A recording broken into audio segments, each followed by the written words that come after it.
Muzejski oddelek Slovenske kinoteke zbira gradivo, ki je kakorkoli povezano z zgodovino slovenskega filma, zgodovino kinematografije ali filmske kulture nasploh.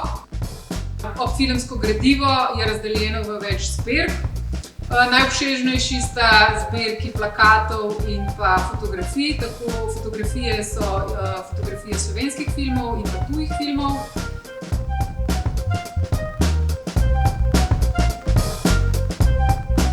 Potem je zelo obsežna tudi zbirka filmske tehnike, kjer hranimo od velikih 35-milimetrskih projektorjev, ki so nekoč kraljevali v naših kinodvoranah, do kamer slovenskih filmskih ustvarjalcev, predkinematografskih izumov. V zbirki filmske tehnike je recimo zanimiv predmet kamera, s katero so posneli prvi slovenski celovečerni film V kraljestvu Zlatoroga. Hranimo tudi kostumske in pa scenografske načrte in risbe. Imamo tudi nekaj kostumov iz slovenskih filmov.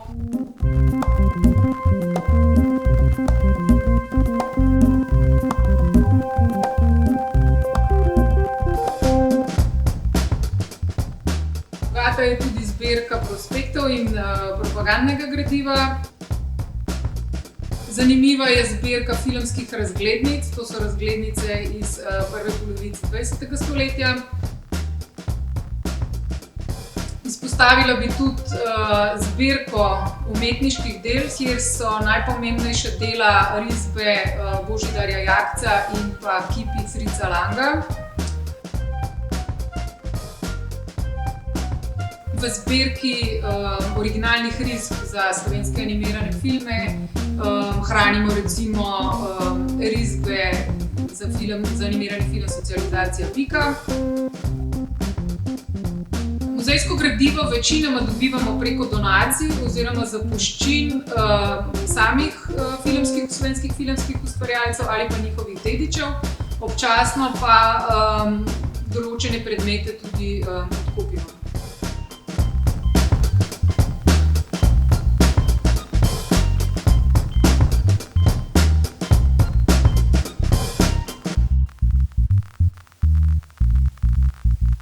V bistvu bi zelo težko izbrala nek predmet, ki mi je najljubši v naši zbirki, ampak če pa že, so mi najbolj zanimiva Laterna magika in vse, kar je z njo povezano, se pravi stekelca, ki jih tudi hranimo v zbirki, ker se mi zdi zelo zanimivo iz današnje perspektive gledati neke take zelo enostavne in preproste mehanizme, ki pa so takrat fascinirale in navduševale občinstvo.